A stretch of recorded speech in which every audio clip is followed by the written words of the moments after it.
Hello everyone, एक बार फिर से आप सभी का स्वागत है हमारे channel current affairs by Ravi पे। और ये है हमारी डेली करंट अफेयर्स की सीरीज़ जिसमें हम हर दिन most important top 12 current affairs को यहाँ पे डिस्कस करते हैं। आज की क्लास में हम बात करेंगे 20 दिसंबर 2025 के 12 मोस्ट इम्पॉर्टेंट न्यूज़ के बारे में। और फ्रेंड्स, अगर आप इनमें से किसी भी एग्ज़ाम की तैयारी कर रहे हैं तो आप हमारी इस सीरीज़ को ज़रूर फॉलो कर लीजिएगा। करंट अफेयर्स के सेक्शन में इससे आपको बहुत ज़्यादा हेल्प मिलने वाली है। ठीक है, मैं आपको बता दूं कि हमारी क्लास की खासियत ये है कि हम ना सिर्फ करंट अफेयर्स पे फोकस करते हैं उस दिन के, बल्कि हम रिवीजन पे भी बहुत ज़्यादा ध्यान देते हैं। ठीक है, बेसिकली हम आपको ये सिखाते हैं कि किस तरह से आपको चीज़ों को रिवाइज करते रहना है और करंट अफेयर्स को कनेक्ट और रिलेट करके याद रखना है। ठीक है, तो अगर आप पहली बार हमारे चैनल को विजिट कर रहे हैं तो मैं आपको ज़रूर रिक्वेस्ट करूंगी कि एटलीस्ट 10 दिन आप हमारी इस क्लास को करके देखिए। इसका जो रिजल्ट है वो आप अपने अपकमिंग मॉक टेस्ट और एग्जाम्स में ज़रूर देखेंगे। करंट अफेयर्स के सेक्शन में जो आपका स्कोर है वो बढ़ता जाएगा हमारी इस क्लास की हेल्प से। ठीक है, तो स्टार्ट करने से पहले बस एक छोटी सी इन्फॉर्मेशन है आपके लिए। हमारी जो नवंबर मंथ की करंट अफेयर्स की ई बुक है 2025 के लिए, वो वेबसाइट पर लॉन्च हो चुकी है। इसके अलावा अगर आपको पिछले 11 महीने की करंट अफेयर्स का ई बुक चाहिए जिसमें कि जनवरी से लेके नवंबर 2025 तक के सारे इंपॉर्टेंट करंट अफेयर्स मौजूद हों, तो ये वाली ब्रह्मास्त्र PDF भी आपको मिल जाएगी हमारी वेबसाइट www.ravibooks.pdf.com पर। ये एक छोटा सा सैम्पल है हमारी नवंबर मंथ की करंट अफेयर्स की ई बुक का। आप यहाँ पर देख सकते हैं कि हर क्वेश्चन को हमने वेल एक्सप्लेन किया है।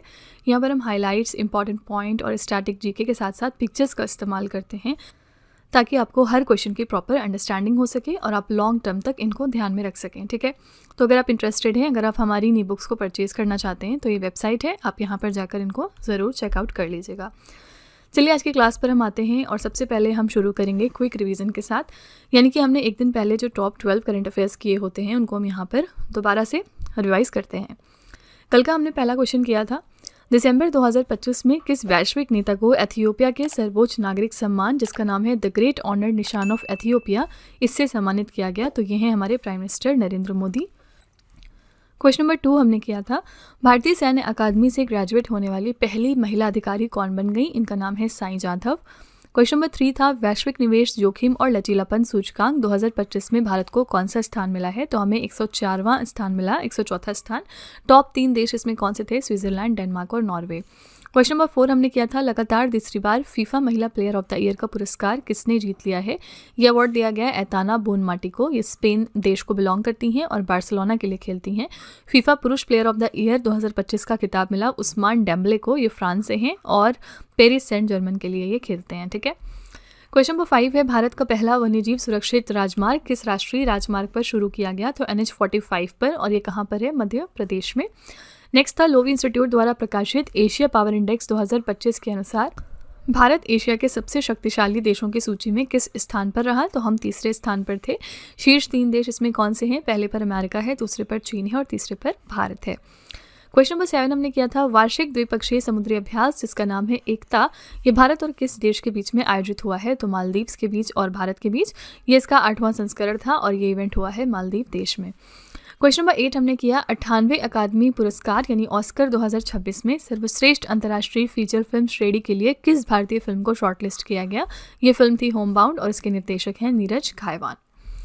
अगला है, IPL 2026 की मिनी नीलामी में कैमरून ग्रीन सबसे महंगे विदेशी खिलाड़ी बने हैं, लेकिन अधिकतम वेतन सीमा के कारण उन्हें कितनी राशि प्राप्त हो रही है? तो 18 करोड़ रुपए। और कोलकाता नाइट राइडर्स ने इनको खरीदा है। ठीक है, दिसंबर 2025 में इंटरपोल और विश्व सीमा शुल्क संगठन ने किस ऑपरेशन के तहत 30,000 जीवित जानवरों को तस्करी से बचाया? तो इसके लिए ऑपरेशन थंडर 2025 लॉन्च किया गया था। नेक्स्ट है, दिसंबर 2025 में कोल इंडिया लिमिटेड का नया अध्यक्ष एवं प्रबंध निदेशक किसे नियुक्त किया गया? तो ये हैं B साईराम। और आखिरी प्रश्न है, भारत ने अपनी एलोरा की गुफाओं और किस देश के पेट्रा विश्व धरोहर स्थल के बीच सांस्कृतिक आदान प्रदान और संरक्षण के लिए ट्विनिंग समझौते पर हस्ताक्षर किए हैं? तो ये देश है जॉर्डन। ठीक है, तो ये हमारे टॉप 12 करंट अफेयर्स थे कल के। अगर आप इनको और ज़्यादा डिटेल में समझना चाहते हैं तो आप हमारा कल का लेक्चर ज़रूर रेफर करिएगा। ठीक है, और इसी के साथ चलिए हम आज की क्लास पर अपने आते हैं और देखते हैं कि पहला क्वेश्चन क्या है। पहला प्रश्न है, सैयद मुश्ताक अली ट्रॉफी 2025 और 26 किसने जीत ली है? सैयद मुश्ताक अली ट्रॉफी 2025 और 26 के लिए विनिंग टीम कौन सी है? आंसर है सी ऑप्शन, झारखंड। ठीक है, तो सैयद मुश्ताक अली ट्रॉफी की बात कर रहे हैं हम यहाँ पर। विजेता टीम इसमें झारखंड है और ये इनका प्रथम खिताब है। उप विजेता टीम इसमें हरियाणा रही। झारखंड ने इसमें फाइनल्स में हरियाणा को हराया था। फाइनल मैच कहाँ पर हुआ है? पुणे के महाराष्ट्र क्रिकेट एसोसिएशन स्टेडियम में। ये इसका 18वां संस्करण था। सीरीज का सर्वश्रेष्ठ खिलाड़ी कौन साबित हुआ? अनुकूल रॉय, झारखंड से हैं ये। सबसे ज़्यादा रन बनाए ईशान किशन ने, ये भी झारखंड के प्लेयर हैं। कुल इन्होंने 517 रन बनाए थे।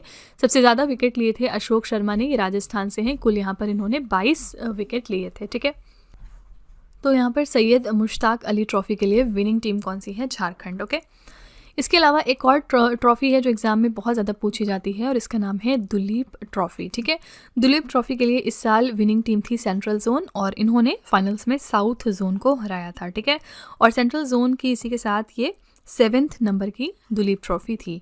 आपको ये भी बात याद रखनी है कि ये जो दुलीप ट्रॉफ़ी है ये किस गेम से रिलेटेड है? क्रिकेट से। कई बार एग्जाम में सिंपली ये पूछ लिया जाता है कि दुलीप ट्रॉफ़ी किस स्पोर्ट से रिलेटेड है, तो क्रिकेट से। ठीक है, क्वेश्चन नंबर 2 पे चलते हैं। दिसंबर 2025 में विश्व स्वास्थ्य संगठन का दूसरा पारंपरिक चिकित्सा वैश्विक शिखर सम्मेलन कहाँ पर आयोजित हुआ है? WHO का 2nd traditional medicine global summit organise किया गया है भारत के नई दिल्ली में। ए ऑप्शन आपका बिल्कुल करेक्ट हो जाएगा। तो मेज़बान इसमें था विश्व स्वास्थ्य संगठन और भारत का आयुष मंत्रालय। थीम क्या रखी गई इस इवेंट के लिए? संतुलन बहाल करना, स्वास्थ्य और कल्याण का विज्ञान और अभ्यास, यानी कि restoring balance, the science and the practice of health and wellbeing. ठीक है, इसका जो पहला इवेंट था, पहला शिखर सम्मेलन, पहला WHO पारंपरिक चिकित्सा वैश्विक शिखर सम्मेलन जो है वो अगस्त 2023 में गांधीनगर गुजरात भारत में आयोजित किया गया था। तो ये जो दोनों समिट्स हैं WHO के, ये दोनों के दोनों इवेंट्स जो हैं वो इंडिया में ही ऑर्गेनाइज किए गए थे। पहला जो इसका एडिशन था वो 2023 में गुजरात में हुआ और ये दूसरा एडिशन है जो कि नई दिल्ली में ऑर्गेनाइज किया गया। ठीक है, WHO के बारे में एक इंपॉर्टेंट करंट अफेयर्स हम क्या जानते हैं? फरवरी 2025 में एक देश है जिसने WHO को लीव कर दिया था और वो है अर्जेंटीना। ठीक है, अर्जेंटीना देश ने अपने आप को विदड्रॉ करा दिया था WHO की ग्रुप से।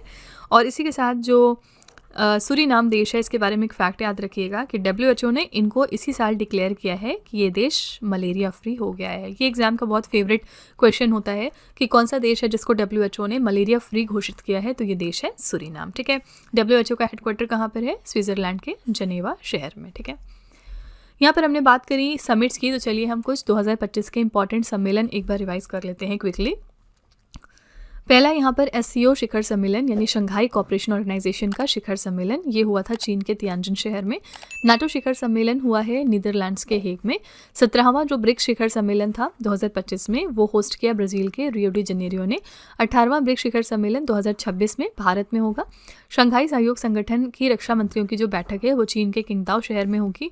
7वां हेलीकॉप्टर और लघु विमान शिखर सम्मेलन होगा महाराष्ट्र के पुणे शहर में। 11वें अंतर्राष्ट्रीय योग दिवस सत्र को ऑर्गेनाइज किया गया आंध्र प्रदेश के विशाखापट्टनम द्वारा। 18वां जो प्रवासी भारतीय दिवस सम्मेलन 2025 है, ये हो रहा है ओडिशा के भुवनेश्वर में। इसके लिए विषय रखा गया था विकसित भारत में प्रवासी भारतीयों का योगदान। ठीक है, आर्टिफिशियल इंटेलिजेंस एक्शन समिट 2025 हो रहा है फ्रांस में और इसमें खुद भाग ले रहे हैं प्राइम मिनिस्टर मोदी जी। 28वां जो राष्ट्रमंडल अध्यक्ष सम्मेलन है 2026 में होगा और इसकी मेज़बानी भारत करेगा। यहाँ पर पहला प्रौद्योगिकी संवाद 2025 होस्ट करेगा Indian institute of science Bengaluru. हथकरघा सम्मेलन मंथन 2025 होस्ट कर रहा है नई दिल्ली। रायसीना मध्य पूर्व सम्मेलन 2025 का पहला संस्करण होगा UAE के अबू धाबी में। बिम्स्टेक युवा शिखर सम्मेलन 2025 होगा गुजरात के गांधीनगर में। ठीक है, ये आपके मोस्ट इंपॉर्टेंट 2025 के सम्मेलन हैं, इनको आपको ध्यान में रखना है, यहाँ से एग्जाम में क्वेश्चन आ सकता है। क्वेश्चन नंबर 3 पे चलते हैं।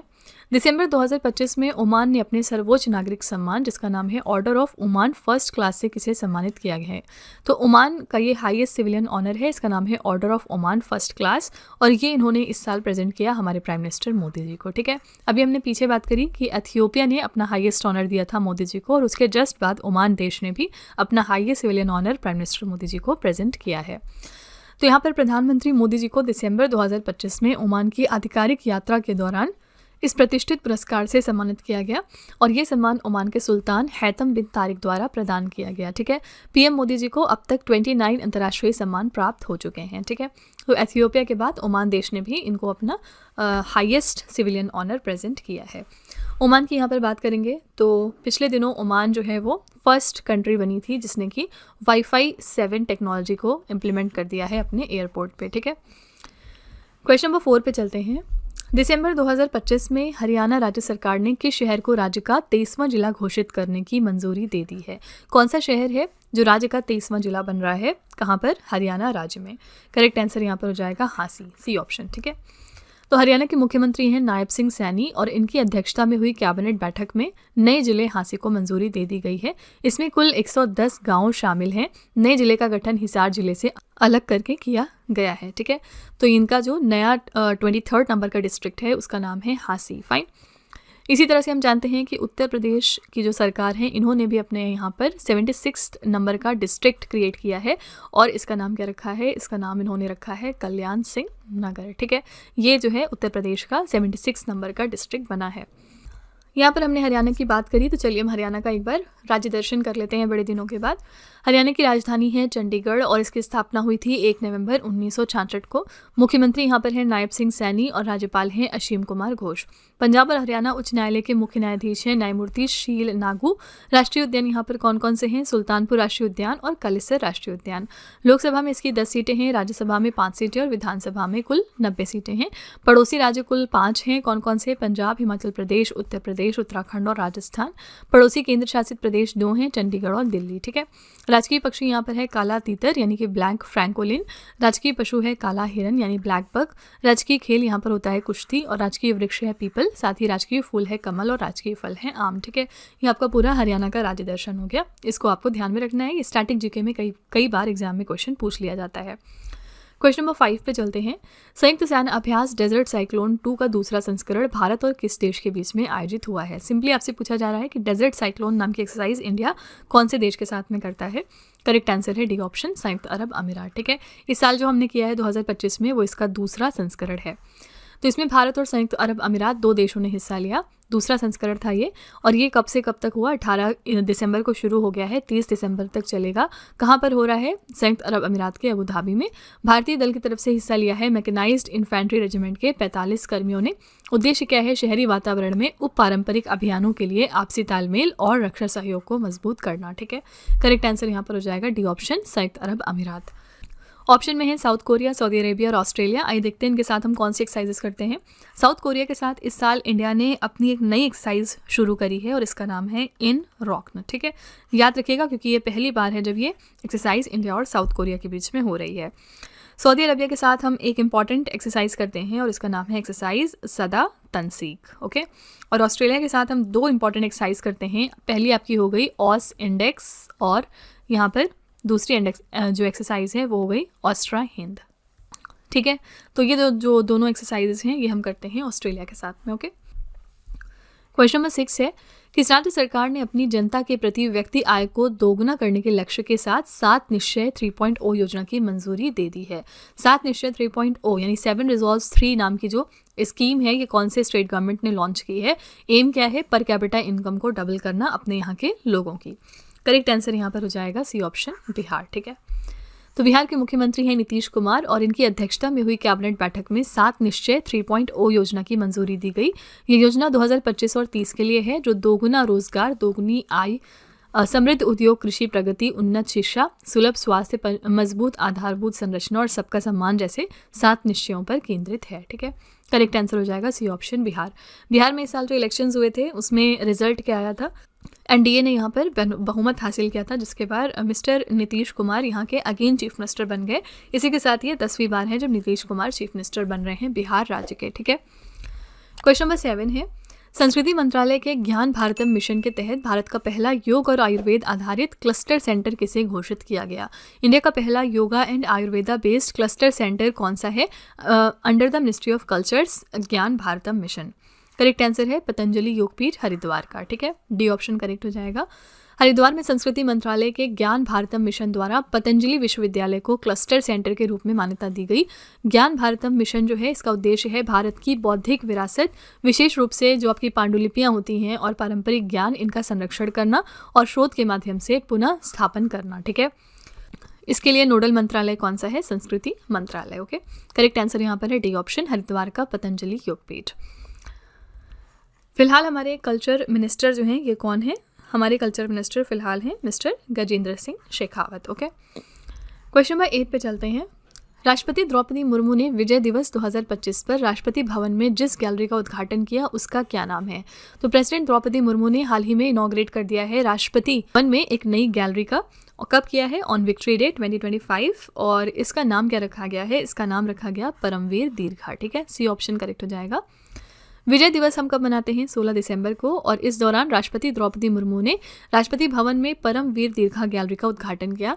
इस गैलरी में सभी 21 परमवीर चक्र पुरस्कार विजेताओं के चित्र प्रदर्शित हैं। ठीक है, ये पहल भारत के सबसे बहादुर सैनिकों को सम्मानित करती है जिन्होंने राष्ट्र के लिए सर्वोच्च बलिदान दिया है। तो आपको ये भी याद रखना है कि अभी तक परमवीर चक्र पुरस्कार कितने लोगों को मिला है? 21 लोगों को। ठीक है, करेक्ट आंसर यहाँ पर हो जाएगा सी ऑप्शन परमवीर दीर्घा। इसी के साथ आपको ये फैक्ट भी याद रखना है कि जो प्राइम मिनिस्टर्स ऑफिस था, इसका नाम जो है वो पलट के अब क्या रख दिया गया है? सेवा तीर्थ। ठीक है, किसी भी चीज़ का या जगह का नाम अगर बदला जाता है तो आपके एग्जाम में क्वेश्चन पूछा जाता है। याद रखिएगा, प्राइम मिनिस्टर्स ऑफिस का नया नाम है सेवा तीर्थ। क्वेश्चन नंबर 9 पे चलते हैं।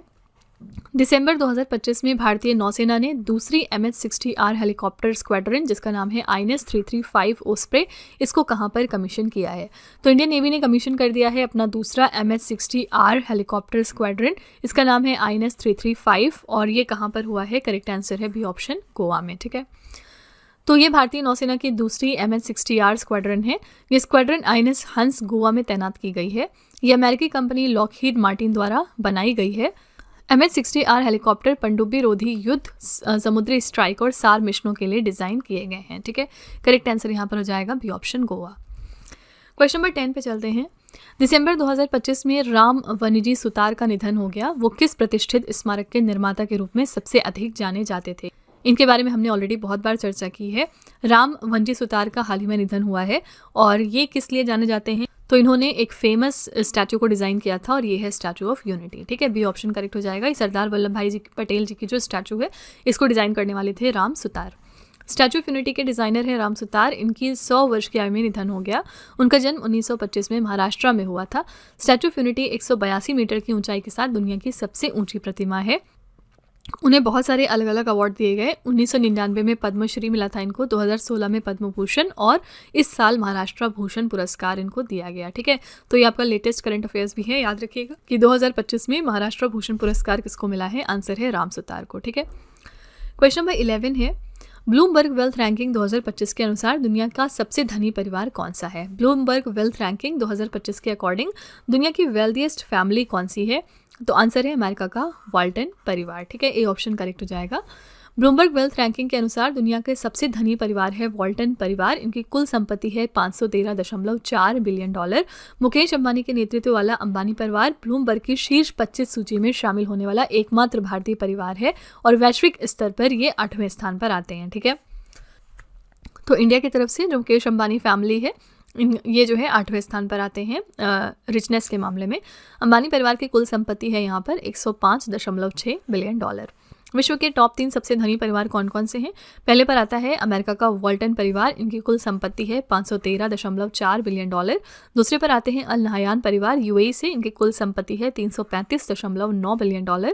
और तीसरे पर आते हैं अल सऊद परिवार सऊदी अरब से। इनकी कुल संपत्ति है $213.6 बिलियन। ठीक है, तो यहाँ पे याद रखिएगा करेक्ट आंसर है ए ऑप्शन, USA का वाल्टन परिवार दुनिया का सबसे धनी परिवार है। यहाँ पर इंडिया की तरफ से जो मुकेश अंबानी की फैमिली है वो 8th पोजीशन पर आती है। क्वेश्चन नंबर 12 पे चलते हैं। दिसंबर 2025 में एक साथ 3 ISO प्रमाण पत्र प्राप्त करने वाला भारत का पहला राज्य शिक्षा बोर्ड कौन सा बन गया है? First state education board India का कौन सा है जिसने कि रिसीव किए हैं 3 ISO के सर्टिफिकेट साइमल्टेनियसली? करेक्ट आंसर हो जाएगा बिहार विद्यालय परीक्षा समिति, डी ऑप्शन। ठीक है, तो बिहार स्कूल एग्जामिनेशन बोर्ड जो है ये भारत का पहला राज्य शिक्षा बोर्ड बन गया है जिसने गुणवत्ता प्रबंधन, सूचना सुरक्षा और रिकॉर्ड प्रबंधन के लिए 3 अंतर्राष्ट्रीय ISO प्रमाण पत्र हासिल कर लिए हैं। ISO प्रमाण पत्र अंतर्राष्ट्रीय मानकीकरण संगठन यानी इंटरनेशनल ऑर्गेनाइजेशन फॉर स्टैंडर्डाइजेशन द्वारा जारी किए जाते हैं, जो किसी संगठन, कंपनी या संस्था को गुणवत्ता, सुरक्षा, दक्षता और अन्य मानकों का पालन करने की आधिकारिक मान्यता प्रदान करते हैं। ठीक है, तो याद रखिएगा बिहार विद्यालय परीक्षा समिति जो है ये फर्स्ट स्टेट एजुकेशन बोर्ड बना है इंडिया का जिसने रिसीव किए हैं 3 ISO के सर्टिफिकेट साइमल्टेनियसली। ठीक है, तो फ्रेंड्स ये थे हमारे टॉप 12 करंट अफेयर्स आज के। आई रियली होप कि आपको हमारी क्लास पसंद आई होगी। हमेशा की तरह हम लास्ट में एक छोटा सा टेस्ट रखते हैं आपके लिए 3 क्वेश्चंस का, ताकि आप खुद को एनालाइज कर सकें और देख सकें कि आपने कितना पढ़ा, कितना समझा। आज का पहला क्वेश्चन है आपके लिए, दिसंबर 2025 में हरियाणा राज्य सरकार ने किस शहर को राज्य का 23वां जिला घोषित करने की मंजूरी दे दी है। दूसरा प्रश्न है, दिसंबर 2025 में भारतीय नौसेना ने दूसरी MH-60R हेलीकॉप्टर स्क्वाड्रन INS 335 को कहां पर कमीशन किया। और तीसरा प्रश्न है, दिसंबर 2025 में राम वंजी सुतार का निधन हो गया, वो किस प्रतिष्ठित स्मारक के निर्माता के रूप में सबसे अधिक जाने जाते थे। ठीक है, तो फ्रेंड्स ये 3 क्वेश्चंस आपके लिए हैं एज अ होमवर्क। इनका जो जवाब है वो आपको कमेंट में जाके लिखना है और इसी के साथ हमारी क्लास यहाँ पर एंड होती है। आई रियली होप कि आपको हमारी क्लास पसंद आई होगी। आप अपना फीडबैक कमेंट में ज़रूर लिखिएगा। इसके अलावा अगर आपका कोई भी सजेशन है तो वो भी आप कमेंट में जाके लिख सकते हैं, हम उसको रिव्यू करेंगे। ठीक है, तो इसी तरह के बेस्ट क्वालिटी कंटेंट और अच्छी प्रिपरेशन के लिए हमारे चैनल के साथ जुड़े रहिए। मिलते हैं अगली क्लास में एक और इम्पॉर्टेंट टॉपिक के साथ। Till then stay tuned. Thank you so much for watching. Also don't forget to like, share and subscribe our channel. Friends, यहाँ पे वीडियो को एंड करने से पहले मैं आपको एक छोटी सी इन्फॉर्मेशन दे दूँ कि अगर आप इंग्लिश मीडियम में ज़्यादा कंफर्टेबल हैं, यानी कि अगर आप करंट अफेयर्स को और स्टैटिक जीके को इंग्लिश मीडियम में पढ़ना प्रेफर करते हैं, तो इसके लिए आप हमारे चैनल रवि अदिति क्लासेस को सब्सक्राइब कर सकते हैं। इसके अलावा अगर आपको बुक्स चाहिए प्रिंटेड फॉर्मेट में, तो ये आपको मिल जाएगी हमारी वेबसाइट www.raviaditipublication.com पर, और ये आपके घर तक भी डिलीवर की जाएंगी। तो फिलहाल आपके लिए हमने लॉन्च किया है GS का 1 लाइनर 25,000 प्लस एग्जाम फैक्ट का बुक, जहाँ पर सभी इंपॉर्टेंट क्वेश्चंस को हमने कवर किया है। साथ ही यहाँ पे आपको जनरल साइंस, GK और NCERT के नोट्स वगैरह भी मिल जाएंगे। इसके अलावा अगर आपको ई बुक्स चाहिए तो ये आपको ईमेल के थ्रू इंस्टेंटली डिलीवर की जाएगी, और ये मिलेगी आपको हमारी वेबसाइट www.ravibooks.pdf.com पर। तो यहाँ पर आप देख सकते हैं कि जनवरी से लेके मई, यानी कि लास्ट 5 मंथ का करंट अफेयर्स का ई बुक हमने लॉन्च किया है आपके लिए। इसके अलावा मंथली और ईयरली ई बुक्स भी मिल जाएंगी। साथ ही 11,000 प्लस GK GS का बुक भी आपके लिए अवेलेबल किया गया है। ठीक है, तो अगर आपको इनमें से कोई भी ई बुक चाहिए तो इस वेबसाइट पर जाके आप इनको परचेज कर सकते हैं। साथ ही ये हमारा मोबाइल एप्लीकेशन है जिसका नाम है रवि स्टडी ऐप। अगर आपको इस वीडियो का फ्री PDF चाहिए तो आप यहाँ पर जाके इसको डाउनलोड कर सकते हैं। इस एप्लीकेशन में और भी चीज़ें हैं आपके लिए, जैसे कि GS की टेस्ट सीरीज़, करंट अफेयर्स के नोट्स, यूट्यूब के वीडियो नोट्स, करंट अफेयर्स की ई बुक्स, GK GS की ई बुक्स एटसेट्रा। ठीक है, तो आप इस एप्लीकेशन को डाउनलोड करके फर्दर एक्सप्लोर कर सकते हैं। और सभी वीडियोस और ई बुक से रिलेटेड जो अपडेट्स हैं वो आपको मिलेगी हमारे Telegram channel current affairs by Ravi पर। तो इसको भी आप ज़रूर ज्वाइन कर लीजिएगा, जिससे कि आप हमारे सारे न्यू लॉन्चेस से अपडेटेड रहें। ठीक है।